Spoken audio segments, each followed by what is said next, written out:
we're going to do now is to take a little tour of our online library. So, what we are doing now is we are in VCamp. And remember, VCamp is that place where we go to post our homework, find out what our homework is for that week, interact with our classmates and our facilitator.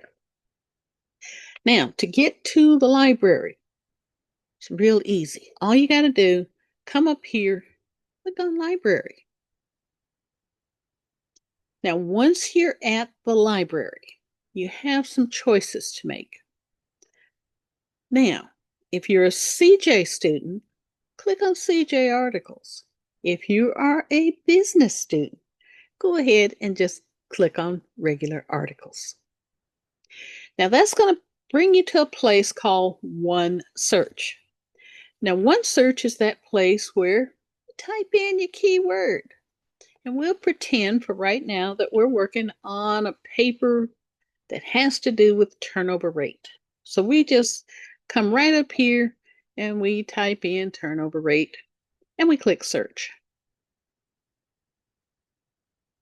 Now, what we want to do, which is something we can't do on the internet, is to filter for what we want. We already have full text checked. Everything you do, you need that full article. Next, you want scholarly, peer-reviewed journals. Then you want the freshest possible articles out there.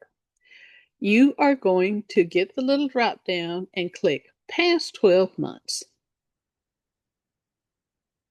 Now, the system is going to go through and find you some articles. Now, what you have to do at this point is manually go through and start looking at the titles of the articles to see if you can even use them.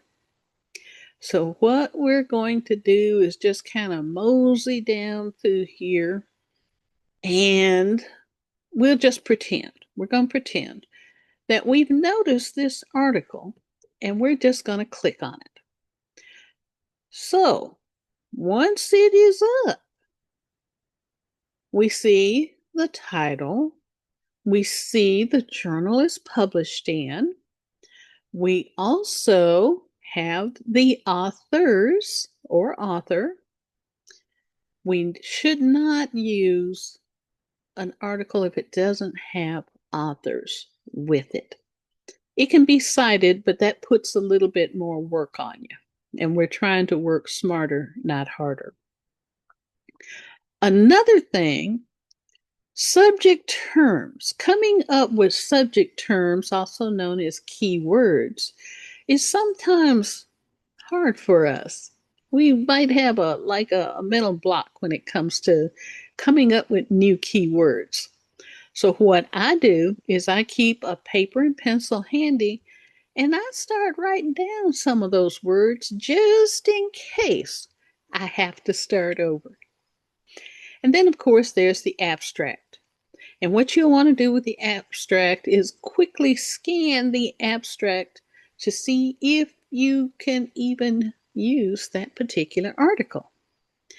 Now, if you think you can use that article, what you're going to do is to come up here and click that little quote mark thingy.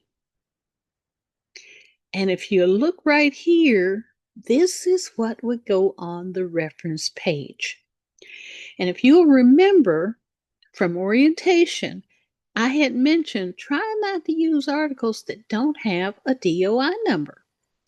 And the DOI number is very important because each of your facilitators need to be able to go back and pull up that article and review its content.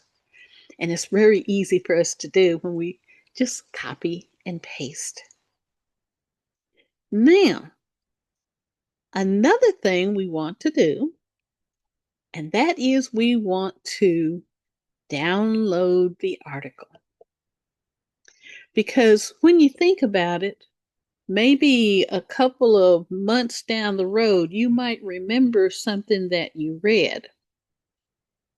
And if you store those articles away where you can get to them, you might, just might, remember something that you read in one of those articles that could be helpful in a future class. So it's very easy to download the article. So, with that, let me know if you have any questions. And remember, Learning Services stands ready to help you find articles or use APA with articles. Just don't forget, Learning Services is a resource.